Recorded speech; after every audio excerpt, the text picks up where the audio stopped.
కార్తీక మాసంలో ఉసిరి చెట్టు కింద భోజనాల ప్రాముఖ్యత ఏమిటో తెలుసా?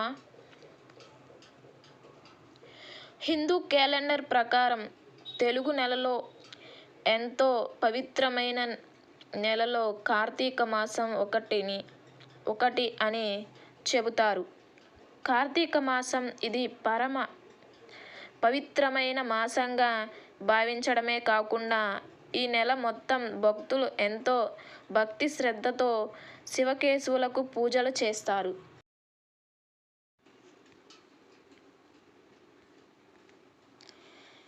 ఎలాంటి మాంసాహారాలు ముట్టుకోకుండా నెల మొత్తం ఎంతో భక్తి శ్రద్ధతో నియమ నిష్టలతో ఆ శివకేశవుల్ని ఆరాధిస్తూ దీపం వెలిగించడం వల్ల పాపాలు తొలగిపోతాయని విశ్వసిస్తారు. ఈ క్రమంలోనే ఎంతో పవిత్రమైన కార్తీక మాసంలో ఉసిరి చెట్టుకు ప్రత్యేక పూజలు కూడా చేస్తారు. ఉసిరి చెట్టును సాక్షాత్తు శ్రీ విష్ణు దేవుడిగా భావించి ఈ నెల మొత్తం పూజలు చేస్తారు.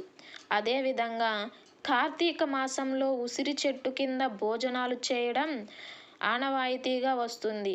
అసలు కార్తీక మాసానికి ఉసిరి చెట్టు కింద భోజనాలు చేయడానికి సంబంధం ఏమిటి అనే విషయానికి వస్తే, పూర్వకాలం నుంచి మొక్కలను ఎంతో పవిత్రమైన ఔషధ గుణాలు కలిగిన మొక్కలుగా భావిస్తారు.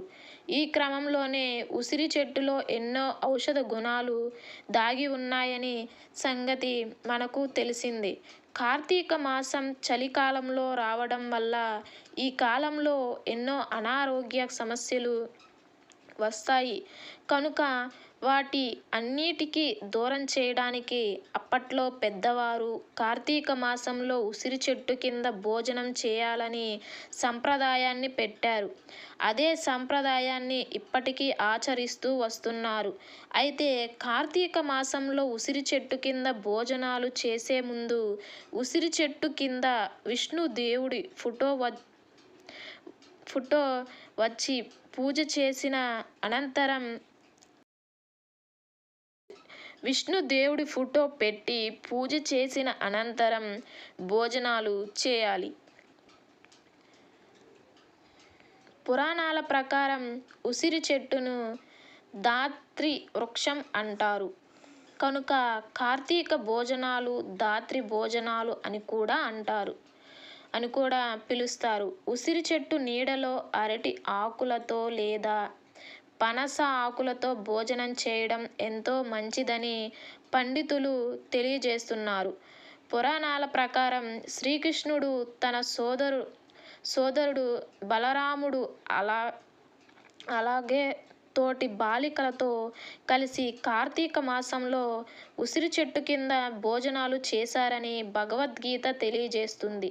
ఉసిరి లక్ష్మీదేవికి ఎంతో ఇష్టమైన ఫలం కనుక ఎంతో పవిత్రమైన కార్తీక మాసంలో ఉసిరి చెట్టు కింద భోజనం చేయడం వల్ల సాక్షాత్తు అమ్మవారి అనుగ్రహం మనపై ఉంటుందని, అన్ని శుభ ఫలితాలు కలుగుతాయని భావిస్తారు. కనుక కార్తీక మాసంలో ఉసిరి చెట్టుకు ప్రత్యేక పూజలు చేసి దీపాలు వెలిగించి అనంతరం భోజనాలు చేస్తూ ఆ రోజు మొత్తం ఎంతో సంతోషంగా గడుపుతారు.